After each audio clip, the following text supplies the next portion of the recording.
ஜெய் சாய்ராம், ஜெய் சாய்ராம், ஜெய் சாய்ராம். உலகெங்கிலும் இருக்கிற என்னுடைய சாய் சொந்தங்களுக்காக கூட்டு பிரார்த்தனைகளை வெற்றிகரமாக நிகழ்த்துவதற்கு என்னை பெற்ற பெற்றோர்களுடைய வாழ்த்துக்களாலும் நான் வணங்குகின்ற எல்லா தெய்வங்களுடைய பிரதிநிதியாக இருக்கிற நம்முடைய சாய்நாதனுடைய பேரர்களினாலும் உங்களுடைய பேராதரவினாலும் இத்தகைய பிரார்த்தனைகளை வெற்றிகரமாக நிகழ்த்துவதற்கு முயற்சி செய்து கொண்டிருக்கிறேன். அந்த முயற்சியின் பலனாக அநேக சாய் சொந்தங்கள் உலகெங்கிலும் இருந்து நமக்கு பிரார்த்தனைகளை எழுதி கொண்டே இருக்கிறார்கள். அதில் இப்பொழுது ஒரு சில பிரார்த்தனைகளை பார்ப்போம். ஒருவேளை பிரார்த்தனைகள் பலிக்கவில்லை என்று சொன்னால் நம்முடைய குழுவைச் சேர்ந்த ஆயிரக்கணக்கான அன்பர்களிலே ஓரிரு அன்பர்கள் அந்த பிரார்த்தனையை ஏற்று தன்னுடைய ஆத்மார்த்தமான மனதினால் பாபாவிடத்தில் பிரார்த்தனை செய்து ஒரு வேளை உண்ணா நோன்பு இருப்பார்கள். அந்த நோன்பின் பயனாக பாபா கண்டிப்பாக கண் திறந்து பார்த்து அந்த பிரார்த்தனையை வெற்றிகரமாக நடத்தி கொடுப்பார். அப்படியும் சரியில்லை என்று சொன்னால் நம்முடைய குழுவினர் அனைவருமே ஒருவேளை உண்ணா நோன்பு இருந்து அதை நடத்துவதற்கு பாபாவிடத்திலே அழுத்தம் கொடுத்து பிரார்த்தனை செய்வார்கள். இதுதான் இந்த பிரார்த்தனையுடைய மகிமை. நாம் இப்பொழுது பிரார்த்தனையை பார்ப்போம். ஜெய் சாய்ராம். சாய் சகோதரர் சாய்ராம்ஜி அவர்களுக்கு வணக்கம். பாவட்டக்குடியிலிருந்து எழுதியிருக்கிறார். பெயரை சொல்ல விரும்பவில்லை. எனது சகோதரர் அவர்கள் சென்னையில் ஒரு அரசு அதிகாரியாக இருந்து வயது ஆகிவிட்டது. இன்னும் திருமணமாகவில்லை. காலம் கடந்து செல்லுகிறதே எங்களுக்கு என்று வருத்தமாக இருக்கிறது. அவருக்கு தலை வேறு வழுக்கையாக ஆகிவிட்டது. அதனால் பெண் வீட்டுக்காரர்கள் பெண் தர மறுக்கிறார்கள் என்று கவலையோடு எழுதியிருக்கிறார் அவருடைய சகோதரி. அவருக்கு அந்த பெயரை குறிப்பிடாத அந்த நண்பருக்கு சீக்கிரமாக பாபாவுடைய அருட்கடாட்சம் கிடைத்து திருமணத்தை நடத்தி வைக்க பிரார்த்தனை செய்கிறோம். ஜெய் சாய்ராம். அடுத்ததாக லண்டனில் இருந்து திருமதி அவர்கள் எழுதியிருக்கிறார்கள். வணக்கம் சாய்ராம்ஜி அவர்களே, எனது பெயர் டேஷ். நான் லண்டனில் வசிக்கிறேன். எனக்கு மகள் படிப்பு விடயமாக ஒரு குழப்பம் இருந்து கொண்டு இருந்தது. மிகவும் மன வருத்தத்துடன் இருந்த பொழுது நான் உங்களை அறிந்தேன். சீரடி சாய்பாபாவின் ஈர்ப்பு எனக்கு வந்தது. அதன்பால் உங்களையும் உங்கள் வழித்துணை பாபா கூட்டு பிரார்த்தனையையும் அறிந்து கொண்டேன். நான் உங்களையும் சீரடி பாபாவையும் முழுமையாக நம்புகிறேன். எனது மகள் டேஷ் இன்னும் 8 வாரங்களில் பரீட்சைக்கு போக உள்ளார். அவளுக்காக நீங்கள் கூட்டு பிரார்த்தனை செய்வீர்கள் என நம்புகிறேன்.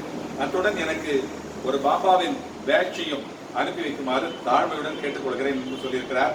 இந்த பேட்ச் மட்டுமல்ல, உங்களுக்கு உதியம் கூட வந்து சேரும். இதுபோல யாருக்கெல்லாம் பிரார்த்தனை செய்து இந்த பேட்சும் உதியும் அந்த சாம்பிராணி கொடி நம்ம ஏற்கனவே சொல்லியிருக்கிறோம், அதெல்லாம் தேவைப்படுகிறதோ அவர்கள் எல்லாம் கேட்டுக்கொண்டீர்கள் என்று சொன்னால் உங்களுடைய விலாசத்தை சரியாக குறிப்பிட்டு அனுப்பினீர்கள் என்றால் வாட்ஸ்அப்பில் இதே எண் தான் என்னுடைய வாட்ஸ்அப் எண், அதில் அனுப்பினீர்கள் என்று சொன்னால் கண்டிப்பாக உங்களுக்கு அந்த உதி பிரசாதமும் அந்த பேட்சும் அந்த சாம்பிராணி மூலிகை சாம்பிராணி பொடியும் வந்து சேரும் என்பது நிச்சயம். அதுபோல திருமதி லண்டனில் எழுதியிருக்கிற அந்த திருமதிக்கு அந்த குழந்தையினுடைய படிப்பிலே கண்டிப்பாக பாபாவே வந்து ஞாபக சக்தியை கொடுத்து அவரே அவருடைய பேனாவிலே வந்து அமர்ந்து அந்த தேர்வினை ஞாபக சக்தியோடு தைரியமாக எழுதி நல்ல விதமாக மதிப்பெண் பெறக்கூடிய வகையிலே அவர்கள் அருளி செய்வார்கள் என்று நாம் பிரார்த்தனை செய்கிறோம். ஜெய் சாய்ராம். அடுத்து நிறைய பிரார்த்தனைகள் வந்து கொண்டிருக்கிறது. ராமலிங்கம் அவர்கள் பண்ருட்டியிலிருந்து தனது கால்கள் பழுதாகிவிட்டு சரியில்லாமல் படுத்த படுக்கையாக இருக்கிறார். அவருக்காக நம்மிடத்தில் யாகம் செய்ய சொல்லி இருக்கிறார். அந்த யாகத்தின் பலனாக இன்னும் செய்யவில்லை, கண்டிப்பாக செய்யவிருக்கிறோம். இந்த வாரத்தில் செய்து அந்த யாகத்தின் பலனாக பாபாவுடைய அருட்கடாட்சம் பரிபூர்ணமாக அவருக்கு கிடைத்து கால் எழுந்து நடக்கக்கூடிய வகையில இருந்து நம்முடைய பாபாவுடைய படிக்கட்டு கோபுரத்துடைய படிக்கட்டுகளை ஏறி இங்கு வந்து பாபாவை நேரடியாக தரிசிக்கக்கூடிய வாய்ப்பை அவர் பெறுவார் என்பது நிச்சயம். அடுத்து திரு மாதவன் அவர்கள் துபாயிலிருந்து எழுதுகிறார். தன்னுடைய குடும்ப சுபிட்சத்துக்காகவும் ஒற்றுமைக்காகவும் எழுதியிருக்கிறார். அவரும் தனமாக வளமாக வெற்றிகரமாக தேட வேண்டும். திருமதி தனம் மலேசியாவிலிருந்து எழுதுகிறார். தனது மகளுக்கு திருமணம் வேண்டி. திருமதி ஜெயராணி மலேசியாவிலிருந்து குழந்தை பாக்கியம் வேண்டி எழுதியிருக்கிறார்.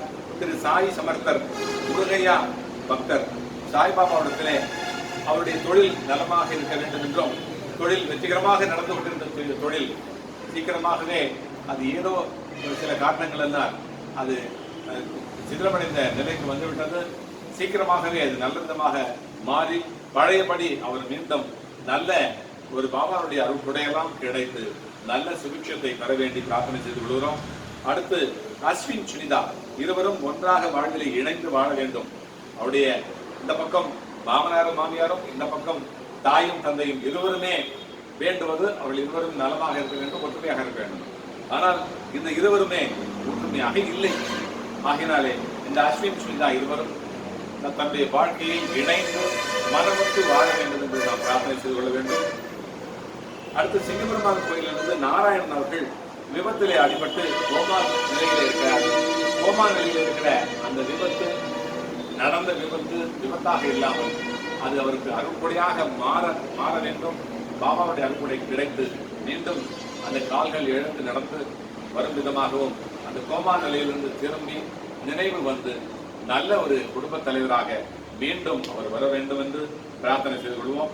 அடுத்து இந்திரா ராகவன் என்பவர் 66 ஏக்கரை தன்னுடைய சொந்த நிலத்தை பூமி தானத்திற்காக ஒரு காலத்தில் தந்தார்கள். அவர்கள் திருத்திருப்பனுடைய சார்ந்தவர்கள். அவர்கள் வீடு கட்டி கொண்டிருக்கிறார்கள்.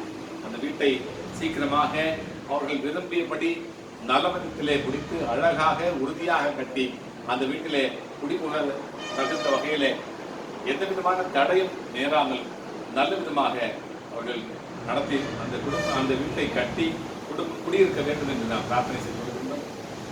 அவர்கள் அடிக்கடி எனக்கு பிரார்த்தனை செய்து கொள்ளுமாறு கேட்டுக்கொள்கிறார்கள். என்று சொன்னால் வயதாகிவிட்டது, ஒரு பெண்ணை வைத்துக் கொண்டு அவர் ரொம்ப சிரமப்படுகிறார். ஆகவே அவர்கள் அனைவருமே நல்ல விதமாக அந்த வீட்டை கட்டி முடித்து சீக்கிரமாகவே குடியேறி மகிழ்ச்சியாக இருக்க நாம் பிரார்த்தனை செய்து கொள்ள வேண்டும். நிறைய பிரார்த்தனைகள் இருந்து கொண்டிருக்கிறது. நேரம் கருதி அடிக்கடி நான் தனியாக படித்துக் கொண்டிருக்கிறேன். உங்களுக்கு அது வந்து சேரும். உங்கள் காதுக்கு வருகிறதோ இல்லையோ, பாபாவுடைய காதுக்கு அது சேருகிறது. ஆகவே மீதி இருக்கிற பிரார்த்தனைகள், இந்த பெட்டியில் இருக்கிற அத்தனை பிரார்த்தனைகளையும் படித்ததாக நினைத்து நீங்கள் கண்டிப்பாக இந்த பிரார்த்தனைகளுடைய வெற்றி உயர்வாக இருக்க வேண்டும் என்றும், பாபாவுடைய சக்தி உலகெங்கிலும் பரவ வேண்டும் என்றும் நீங்கள் பிரார்த்தனை செய்து கொள்ளுங்கள். பிரார்த்தனை செய்து கொண்டு அத்தனை நீங்கள் செய்து கொண்டிருக்கிற பிரார்த்தனைகளும் கூட இதில் எழுதி போட்டிருக்கிறீர்கள். ஓடாமல் இருந்தாலும் கூட, நினைத்துக் கொண்டிருந்தாலும் கூட, நினைக்காமல் இருந்தாலும் கூட, உங்களுக்கு எது தேவையோ அந்த தேவையை பாபா கண்டிப்பாக பூர்த்தி செய்வார் என்பது நிச்சயம். தாயினும் சார பறிந்து கல்லுக்குள் தேரைக்கும் கருப்பை உயிர்க்கும் உள்ளுணர்வே கண்டு எல்லாம் உயிர்க்கும் உணவளிக்கக்கூடிய சிவனுடைய கடாட்சமாக, சிவனுடைய மது அவதாரமாக இருக்கக்கூடிய நம்முடைய சாய்நாதன் கண்டிப்பாக அருளி செய்வார். இப்பொழுது நாம் பிரார்த்தனை செய்து கொள்வோம். அன்னை போல் பாபா எம்மை ஆதரவளித்து காப்பாய். 1000 எங்கள் துன்பம் அனைத்தையும் அழித்து காப்பாய். இன்னல்கள் களைந்து இன்பம் இன்பர அருளி செய்வாய். ஈகையான் சிறந்த பாபா ஈடேற வழியை செய்வாய். உண்மையாம் எங்கள் நோன்பில் நன்மைகள் கிடைக்கச் செய்வாய். ஊழியம் செய்தோம் எம்மை ஊரிலா மதிக்கச் செய்வாய். எண்ணத்தை நலமாய் மாற்றி ஏற்றத்தை நமக்கு தாராய். ஏதிலார் அயலாரோடும் எழில் நிறை நட்பை தாராய். ஐயங்கள் நீக்கி எம்மை ஆட்கொள்ள வாவா பாபா. ஒப்புயர் வற்ற குருநி ஓமிய உயர்வை தாராய். போதுவோர் இம்மந்திரத்தை குரு புகழ் அடையச் செய்வாய். ஔஷதம் வேண்டா வண்ணம் எம் அங்கத்தை அழகாய் காப்பாய்.